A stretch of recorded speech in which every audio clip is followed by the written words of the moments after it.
सुप्रभात बच्चों। आज हम कक्षा 8वीं विषय हिंदी व्याकरण पुस्तक गुलमोहर उप विषय है पाठ 8 समास व्याख्यान 1। बच्चों, हमने पिछले व्याख्यान में प्रत्यय को पढ़ा, उससे पहले हमने उपसर्ग को पढ़ा। उपसर्ग और प्रत्यय को पढ़ते समय मैंने आपको बताया था कि शब्द निर्माण की जो प्रक्रिया है उसमें समास का भी महत्वपूर्ण योगदान होता है। उपसर्ग और प्रत्ययों के द्वारा हमने शब्द निर्माण की प्रक्रिया को जाना। आज हम अपने व्याख्यान 1 में समास को पढ़ेंगे। समास क्या होते हैं, समास शब्द का अर्थ क्या होता है, किस प्रकार शब्द निर्माण की प्रक्रिया में समास का योगदान है, यह सब हम अपने व्याख्यान 1 में पढ़ते हैं। आइए पढ़ते हैं अपना व्याख्यान। समास शब्द का अर्थ है पास रखना, छोटा करना। बेटा, यह आपने अपनी पिछली कक्षा यानी 7वीं में भी पढ़ा है। भाषा के प्रयोग में सामासिक शब्दों के प्रयोग से संक्षिप्तता यानी छोटा और शैली में उत्कृष्टता आती है। उदाहरण के लिए राजा का पुत्र कहने के स्थान पर राजपुत्र कहना अधिक उपयुक्त होगा। क्या है कि समास की जो प्रक्रिया है, जो अर्थ होता है, उसका अर्थ है पास रखना या छोटा करना। जब हम इसका भाषा में प्रयोग करते हैं तो इसको संक्षिप्त रूप से लिख देते हैं। दो या दो से अधिक शब्दों के मिलने पर ही सामासिक शब्दों का निर्माण होता है। अब शब्द जो होते हैं उन दो शब्दों के मिलने पर एक पद का निर्माण होता है। इस प्रक्रिया में दो पदों के बीच आने वाले कुछ व्याकरणिक शब्दों का लोप करने से दोनों पद पास पास आ जाते हैं और यही प्रक्रिया समास कहलाती है। बच्चों, जैसा कि मैंने बताया कि समास का अर्थ संक्षेप, संयोग या फिर दो या दो से अधिक शब्दों को मिलाकर एक कर देना होता है। यह प्रक्रिया दो पदों के बीच होती है। अब वहाँ पर पद कौन कौन से हैं, पहले पद को क्या कहते हैं, दूसरे पद को क्या कहते हैं, यह सब हम अपना इस व्याख्यान में पढ़ेंगे। समास वह शब्द रचना है जिसमें अर्थ की दृष्टि से परस्पर स्वतंत्र संबंध रखने वाले दो या दो से अधिक शब्द स्वतंत्र शब्द की रचना करते हैं। परस्पर यानी आपस में सीधा संबंध रखने वाले दो या दो से अधिक शब्द स्वतंत्र एक नए शब्द की रचना करते हैं। जैसे माता पिता, माता और पिता, विश्राम गृह, विश्राम के लिए गृह, राजमहल, राजा का महल। बेटा, यहाँ पर ये समास के कुछ उदाहरण मैंने लिए। इनमें ये समस्त पद यानी दोनों क्या है, माता अलग शब्द है और पिता अलग शब्द है, लेकिन हमने जब इसका विग्रह किया माता और पिता, विश्राम गृह, अब दो नए स्वतंत्र शब्द हैं लेकिन विग्रह करने के लिए विश्राम के लिए गृह, राजमहल, राज भी शब्द है और महल भी, यानी जो परिभाषा हमने लिखी उसी के अकॉर्डिंग आपको उदाहरण समझाए गए। राजा का महल हमारा क्या है, समास विग्रह है। अब कुछ बातें हैं जो समास से संबंधित हैं। समास रचना में दो पदों का होना आवश्यक होता है। जो समास रचना है उसमें दो पद होने आवश्यक होते हैं। जैसे पहले पद को पूर्व पद तथा दूसरे पद को उत्तर पद कहते हैं। अब बेटा, यहाँ पर दो पद होते हैं। जैसा कि मैंने अभी बताया, समास रचना में अब पदों का होना आवश्यक है और दो पद होते हैं। पहले पद को पूर्व पद कहा जाता है व दूसरे पद को उत्तर पद कहा जाता है। समास प्रक्रिया से बने पद को समस्त पद कहते हैं। अब समस्त पद किसे कहते हैं, जो दोनों पदों को मिलाकर एक पद मिलता है उसे समस्त पद कहते हैं। समस्त पद के दोनों पदों को अलग अलग करने की प्रक्रिया समास विग्रह कहलाती है या समास विग्रह कहा जाता है। अब बेटा ये देखिए, समास होता है छोटा करना, पास करना। और समास जो समस्त पद होता है वह समास प्रक्रिया का क्या है, यानी दोनों पदों को एक पद में लिखना। और जो समास विग्रह है वह उन पदों को अलग अलग करने की प्रक्रिया कहलाती है। विग्रह करते समय लुप्त व्याकरण शब्द पुनः दिखाई देने लगते हैं। अब जैसे कि हम विग्रह करते हैं तो विग्रह करते समय जो व्याकरणिक शब्द हैं वह दोबारा से दिखाई देने लग जाते हैं। जैसे गंगा जल। अब गंगा जल हमारा समस्त पद है। गंगा जल क्या है? हमारा समस्त पद है। लेकिन यहाँ पर गंगा पूर्व पद है और जल उत्तर पद है। यहाँ पर जैसे कि मैंने आपको बताया कि समास में दो पद होते हैं, पूर्व पद और उत्तर पद।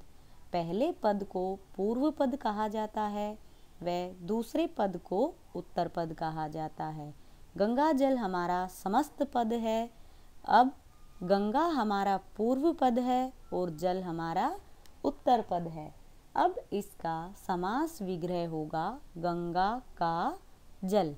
यानी कौन सा समास विग्रह होगा? गंगा का जल। समास के मुख्य रूप से 4 भेद होते हैं। अब क्या है, हमने अब तक समास किसे कहते हैं, समास समस्त पद किसे कहते हैं और समास विग्रह किसे कहते हैं, इन तीनों को जाना। अब समास के कितने भेद होते हैं? मुख्य रूप से 4 भेद होते हैं। कौन कौन से हैं? तत्पुरुष समास, अव्ययी भाव समास, बहुव्रीहि समास, द्वंद्व समास। अब यहाँ पर तत्पुरुष समास के 2 उपभेद भी हैं। क्या है? भेदों के जो भेद होते हैं उन्हें उपभेद कहा जाता है। ठीक है बेटा, जो भेदों के भेद होते हैं उन्हें उपभेद कहा जाता है। मुख्य रूप से समास के 4 ही भेद होते हैं, लेकिन जो हमारा तत्पुरुष समास है उसके 2 उपभेद भी हैं। और वो उपभेद हैं क्रमधारय समास व द्विगु समास। क्रमधारय समास व द्विगु समास। अब यहाँ पर तत्पुरुष समास। बेटा जैसा कि मैंने आपको बताया कि समास में 2 पद होते हैं। पहले पद को पूर्व पद कहा जाता है व दूसरे पद को उत्तर पद कहा जाता है। अब तत्पुरुष समास की परिभाषा क्या होगी कि समास में पहला पद प्रधान न होकर दूसरा पद प्रधान होता है, उसे तत्पुरुष समास कहा जाता है। इस समास में कारक की विभक्तियों का प्रयोग किया जाता है, लेकिन जब हम समस्त पद बनाते हैं तो कारक की विभक्तियों का लोप हो जाता है। जैसे कारक की विभक्तियाँ क्या होती हैं? को, में, से, के लिए, का, के, की, में, पर आदि। जैसे आपको पता होगा कि कारक क्या होते हैं? कर्ता ने, कर्म को, कर्ण से, संप्रदान के लिए, तो ये इनकी क्या है? परसर्ग, यानी ये इनके चिन्ह होते हैं। अब इन विभक्तियों का कब लोप हो जाता है? वैसे तो इस समास में कारक के विभक्तियों का प्रयोग किया जाता है, लेकिन जब हम समस्त पद बनाते हैं, समस्त पद बनाते समय इन विभक्तियों का लोप हो जाता है। अब इनका लोप यहाँ देखिए, मैंने समस्त पद लिखा है अकाल पीड़ित, और इसका समास विग्रह होगा अकाल से पीड़ित। अब यहाँ पर जब हमने समस्त पद बनाया तो से विभक्ति का लोप हो गया। तो मेरा कहने का जो तात्पर्य है वो क्या है कि इस समास में कारकीय विभक्तियों का प्रयोग किया जाता है, लेकिन जब हम समास समस्त पद बनाते हैं तब वो विभक्ति लुप्त हो जाती हैं। इसलिए इस समास को तत्पुरुष समास भी कहा जाता है। तत्पुरुष समास के 6 भेद होते हैं, यानी कारक के आधार पर 6 भेद होते हैं। पहला है कर्म तत्पुरुष, दूसरा है करण तत्पुरुष, नंबर 3 संप्रदान तत्पुरुष, नंबर 4 अपादान तत्पुरुष, नंबर 5 संबंध तत्पुरुष, नंबर 6 अधिकरण तत्पुरुष। अब बेटा यहाँ पर क्या है, जैसे कि विभक्तियों के लोप के आधार पर ये तत्पुरुष समास के 6 भेद हैं, जिनका मैंने आपको अभी नाम बताया। जिस प्रकार हम अपने कारक करते हैं और जो कारक के लिए विभक्ति चिन्हों का प्रयोग करते हैं, उसी प्रकार इस समास में विभक्ति चिन्हों का प्रयोग किया जाता है। आइए जानते हैं इनके बारे में विस्तृत जानकारी। नंबर 1 कर्म तत्पुरुष। जिस समास में पूर्व पद में कर्म का कारक की विभक्ति को का लोप हो जाए, वह क्रम तत्पुरुष कहलाता है। जैसे स्वर्गगत, स्वर्ग को गत। अब यहाँ पर समस्त पद है हमारा स्वर्गगत, लेकिन समास विग्रह क्या होगा, स्वर्ग को गत, गत गया, शरणागत, शरण को आगत। अब यहाँ पर स्पष्ट दिखाई दे रहा है कि जब हमने समस्त पद लिखा उसमें को विभक्ति का लोप हो गया, लेकिन जब हमने समास विग्रह किया स्वर्ग को गत, तो वहाँ पर यह विभक्ति स्पष्ट दिखाई दे रही है। इसलिए को हमारा कर्म तत्पुरुष है, इसलिए यहाँ पर क्या हो गया, ये समास हमारा कर्म तत्पुरुष हो गया। अगला है नंबर 2 करण तत्पुरुष। अब करण तत्पुरुष क्या विभक्ति चिन्ह होता है, से, यानी से द्वारा, साधन जिसके द्वारा कर्ता कार्य करता है। अब यहाँ पर परिभाषा क्या होगी, जिस समास में पूर्व पद में करण कारक की विभक्ति से का लोप हो जाए, उसे करण तत्पुरुष कहते हैं। जैसे रेखांकित, रेखा से अंकित। क्या है, रेखांकित, रेखा से अंकित। और जैसे अब यहाँ पर आप स्वयं बताइए कि समस्त पद हमारा क्या है और समास विग्रह क्या है। बेटा यहाँ पर समस्त पद है रेखांकित और समास विग्रह है रेखा से अंकित। आपसे प्रश्न पूछे जाते हैं कि रेखांकित में कौन सा समास है। आप विग्रह कीजिए, विग्रह करने के पश्चात आपको पता लग जाएगा रेखा से अंकित, तो यहाँ पर से द्वारा। अब क्या है, करण तत्पुरुष और अपादान तत्पुरुष दोनों का चिन्ह से होता है, लेकिन जैसे हम कारक में करते हैं, एक का संबंध कर्ता से यानी साधन के द्वारा और दूसरा से जुदाई होना, अपादान से अलग होना, तो यहाँ पर दोनों लिखे जाते हैं से द्वारा, यानी करण कारक है, लेकिन से अलग होना अपादान होता है। अगला है संप्रदान कारक। अब संप्रदान कारक में क्या होता है, संप्रदान कारक में पूर्व पद में संप्रदान की विभक्ति क्या है, के लिए, यानी राजा ने भिखारियों के लिए वस्त्र दिए। अब यहाँ पर के लिए, तो उस विभक्ति का लोप हो जाएगा। लोप कब होगा, जब हम उसका क्या करते हैं, उसको हम समस्त पद में लिखेंगे, तब कारकीय विभक्ति का लोप हो जाएगा। उसे संप्रदान तत्पुरुष कहते हैं। जैसे पाठशाला, पाठ के लिए शाला, युद्ध भूमि, युद्ध के लिए भूमि। पाठ के लिए शाला, युद्ध के लिए भूमि, इन दोनों का समस्त पद है पाठशाला, युद्ध भूमि, और समास विग्रह पाठ के लिए शाला, युद्ध के लिए भूमि। अगला है अपादान तत्पुरुष। इस समास में पूर्व पद में अपादान कारक की विभक्ति से का लोप हो जाता है, उसे अपादान तत्पुरुष कहते हैं। जैसे चरित्रहीन, चरित्र से हीन, पथ भ्रष्ट, पथ से भ्रष्ट।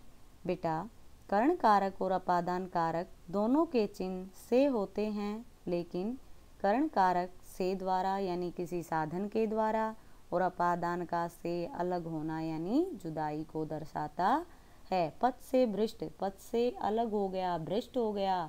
चरित्र से हीन, उसका चरित्र यानी चरित्र से बिल्कुल गिरा हुआ है, अर्थात एक वस्तु दूसरी से अपने आप ही क्या है, अलग हो रही है। अब यहाँ पर अगला है हमारा संबंध तत्पुरुष। अब संबंध तत्पुरुष का चिन्ह होता है का, के, की। अब यहाँ पर का, के, की होता है और पूर्व पद में का, के, की का लोप हो जाता है, जैसे राजकुमारी, राजा की कुमारी। अब यहाँ पर समस्त पद हुआ हमारा राजकुमारी और समास विग्रह हुआ राजा की कुमारी। यहाँ पर की विभक्ति का लोप हो गया। अगला है अधिकरण तत्पुरुष।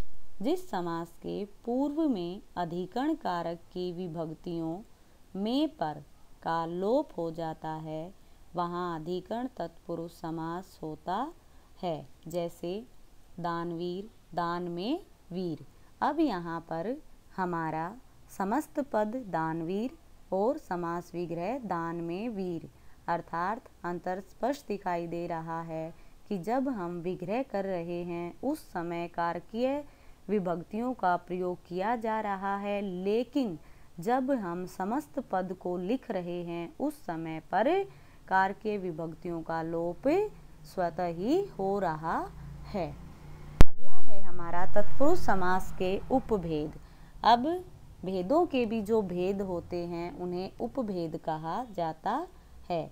तत्पुरुष समास के दो उपभेद होते हैं, पहला क्रमधारय समास और नंबर 2 द्विगु समास। अब यहाँ पर क्रमधारय समास क्या होता है, यह तत्पुरुष समास का उपभेद है, इसलिए इसमें भी पूर्व पद गौण तथा उत्तर पद प्रधान होता है। यानी यहाँ पर क्या है, ये जो हमने बताया कि समास में 2 पद होते हैं, तो पहला पद यहाँ पर प्रधान नहीं होगा, इसमें दूसरा पद प्रधान होगा।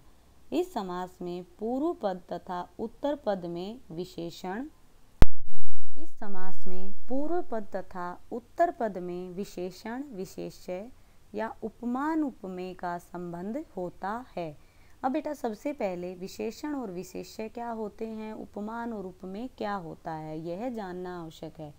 विशेषण यानी जो संज्ञा सर्वनाम की विशेषता बताते हैं और विशेष्य जो विशेषण की विशेषता बतलाते हैं। उपमान का अर्थ है जिस वस्तु या प्राणी से तुलना की जाए या उसकी समानता दिखाई जाए, और उपमेय का अर्थ है जिसकी तुलना की जाए यानी जिसकी समानता ही दिखाई जाए। अब कैसे है कि उपमेय होता है जिसकी तुलना की जाती है और उपमान होता है जिस वस्तु के साथ उसकी तुलना की जाती है, वहाँ पर क्रमधारय समास होता है। जैसे नील गगन, नीला है जो गगन। अब नील यहाँ पर क्या है हमारा, नीला क्या है हमारा विशेषण है और गगन क्या है विशेष्य है। तो जैसा कि परिभाषा में स्पष्ट है कि विशेषण और विशेष्य की विशेष्य का संबंध दिखाया जाएगा और उपमान और उपमेय का दिखाया जाएगा। यहाँ पर ये नहीं कि विशेषण और उपमान का दिखाया जाएगा, विशेषण का संबंध विशेष्य से और उपमान का संबंध उपमेय से ही दर्शाया जाएगा। अब यहाँ पर नीला है जो गगन, नीला हमारा विशेषण और गगन हमारा विशेष्य, तो यहाँ पर क्या हो गया कि क्रमधारय समास हो गया। दूसरा है मृग नयन। अब मृग जैसे नयन, अब क्या है मृग हमारा क्या होगा यहाँ पर उपमान है और नयन हमारे क्या है उपमेय है।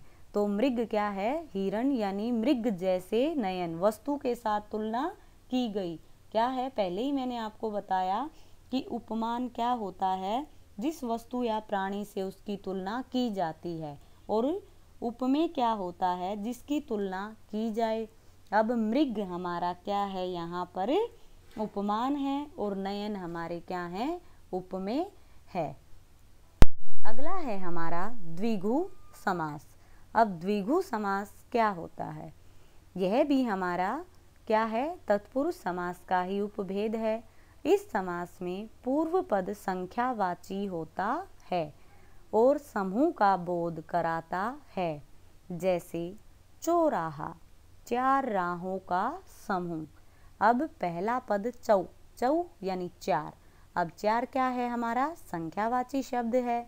दूसरा है त्रिवेणी, 3, त्रि का अर्थ 3, 3 वेणियों का समूह। जैसा कि परिभाषा में स्पष्ट दिखाई दे रहा है कि पहला पद है वह संख्यावाची होता है और पूरे समूह का बोध कराता है। चौराहा, 4 राहों का समूह, त्रिवेणी, 3 वेणियों का समूह। इसके अतिरिक्त और भी अन्य उदाहरण हैं, जैसे 2 राहा, 2 राहों का समूह, नवरत्न, 9 रत्नों का समूह, पंचभुज, 5 भुजाओं का समूह आदि। प्यारे बच्चों, ये हमारा तत्पुरुष समास था जो हमने उपभेद के साथ पूरा किया। अब समास का जो दूसरा भेद है हम उसके बारे में पढ़ते हैं। अगला है अव्ययी भाव समास। जैसा कि बेटा इसके नाम से ज्ञात होता है कि अव्ययी यानी अव्यय। अब अव्यय क्या होते हैं? लिंग वचन कारक काल के कारण जिनमें कोई परिवर्तन नहीं होता, जैसे यथा, किंतु, परंतु, लेकिन, ये सब क्या है? हमारे अव्यय हैं। अब इनको हम पुल्लिंग शब्दों के साथ लगाते हैं तब भी इनका रूप वही रहता है, और स्त्रीलिंग शब्दों के साथ जब इनका प्रयोग किया जाता है तब भी इनका प्रयोग ऐसे ही होता है। अब इसकी परिभाषा क्या होगी? जिस सामासिक शब्द में पूर्व पद प्रधान हो और वह अव्यय भी हो, अर्थात इस समास में पहला पद अव्यय होता है, उसे अव्ययी भाव समास कहते हैं। जैसे आजन्म, जन्म से लेकर, यथाशक्ति, शक्ति के अनुसार। यहाँ यथा हमारा अव्यय है। डर रहित, निडर, पहला पद नी अव्यय है। जीवन पर्यंत, आजीवन, पहला पद आ अव्यय है। ऐसे और भी अनेक उदाहरण हैं, जैसे रातों रात, रात ही रात में, बातों बात, बात ही बात में, प्रत्येक गली, गली गली, हाथों हाथ, हाथ ही हाथ में। ये सब क्या हैं? अव्ययी भाव के उदाहरण हैं। अगला है बहुव्रीहि समास। अब तक हमने बताया कि जितने भी समास हमने पढ़े, किसी में मैंने प्रथम पद को प्रधान बताया, किसी में मैंने उत्तर पद को प्रधान बताया, लेकिन जो बहुव्रीहि समास है आपका, उस समास में न तो पहला पद प्रधान होता है और न ही दूसरा पद प्रधान होता है।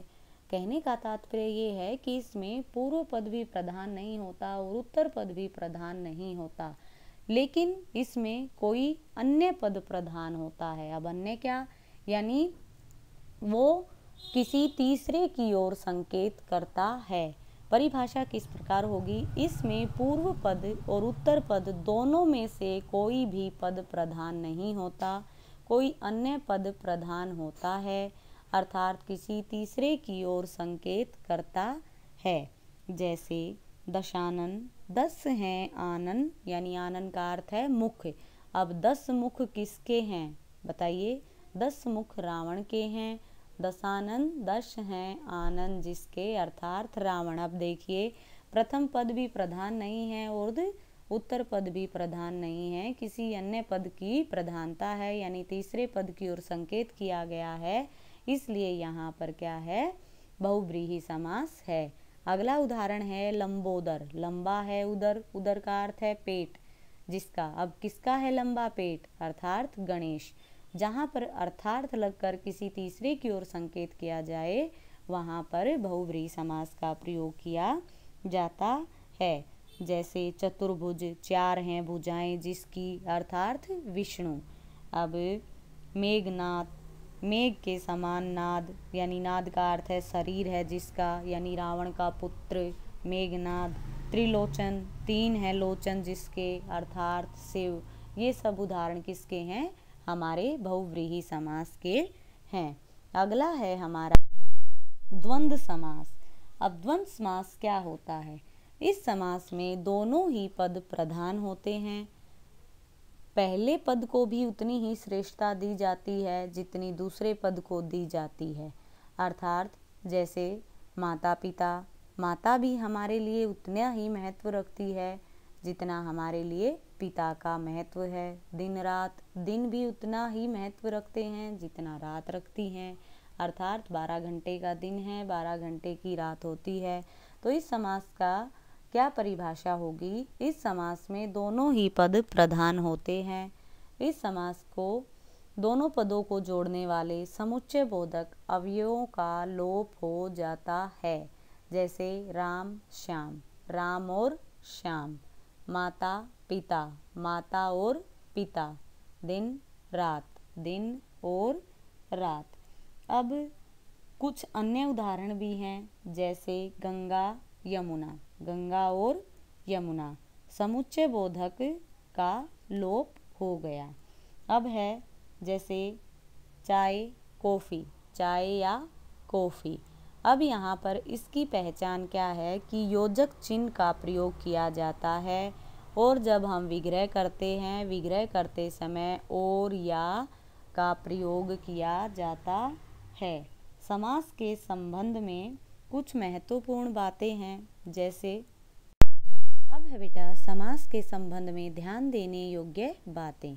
अब कुछ समास ऐसे हैं जिनके उदाहरण द्विगु समास में भी प्रयुक्त किए जाते हैं और बहुव्रीहि समास में भी प्रयोग किए जाते हैं, लेकिन उनका अंतर आप किस प्रकार से समझ पाएंगे कि कुछ शब्द ऐसे होते हैं जिन्हें द्विगु और बहुव्रीहि दोनों में रखा जाता है, लेकिन इनका अंतर विग्रह करके ही पता चलता है। जैसे त्रिनेत्र, 3 नेत्रों का समूह। अब जहाँ पर समूह शब्द का प्रयोग किया गया, अर्थात एक समाहार के रूप में प्रयुक्त किया गया, वहाँ पर द्विगु समास हो गया। लेकिन अगर विग्रह हम करते हैं, 3 नेत्र हैं जिसके, 3 नेत्र हैं जिसके, अर्थात शिव, तो यहाँ पर ये हमारा क्या हो गया? बहुव्रीहि समास हो गया। तो जैसा मैंने बताया कि कुछ शब्द ऐसे होते हैं जो द्विगु समास में भी और बहुव्रीहि समास में दोनों में रखे जाते हैं, और जब हम इनका विग्रह करते हैं तब हमें पता लगता है कि ये बहुव्रीहि समास का उदाहरण है या फिर द्विगु समास का उदाहरण है। अब इसके अतिरिक्त जैसे चौमासा, 4 मासों का समूह, द्विगु समास है। 4 मास की है जो, अर्थात वर्षा ऋतु, तो यहाँ पर क्या हो गया? ये बहुव्रीहि समास हो गया। ऐसे ही अगला है बहुव्रीहि समास और क्रमधारय समास में अंतर। अब कुछ उदाहरण ऐसे हैं जो बहुव्रीहि समास में भी प्रयुक्त किए जाते हैं और क्रमधारय समास में भी प्रयोग किए जाते हैं। इन दोनों में भी अंतर हमें विग्रह करने पर ही पता चलता है। जैसे पीतांबर, पीला है अंबर जिसका। अब पीला अंबर किसका है? किसी थर्ड व्यक्ति की ओर संकेत किया जा रहा है, थर्ड विशेष व्यक्ति की ओर संकेत किया जा रहा है। यहाँ पर पीला अंबर यानी श्री कृष्ण भगवान का है, विष्णु का है, इसलिए पीतांबर पीला है अंबर जिसका, अर्थात कृष्ण। अगला है इसी का विग्रह, पीला है जो अंबर, यहाँ पर विशेषण और विशेष्य को दर्शाया जा रहा है, इसलिए ये क्रमधारय समास है।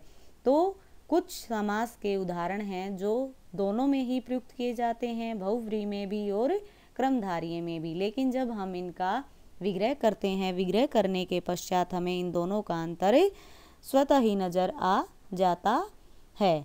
अब बच्चों, हमने आज का अपना समास का व्याख्यान 1 पढ़ा। अब मैं व्याख्यान 1 से संबंधित आपको गृह कार्य के लिए कुछ प्रश्नोत्तर दे रही हूँ। यह प्रश्नोत्तर आपको अपनी हिंदी की उत्तर पुस्तिका में लिखने हैं व याद करने हैं। आइए चलते हैं अपने गृह कार्य की ओर। पहला प्रश्न है, समास किसे कहते हैं? उदाहरण सहित लिखिए। अब समास की परिभाषा लिखनी है और उदाहरण साथ में लिखना है।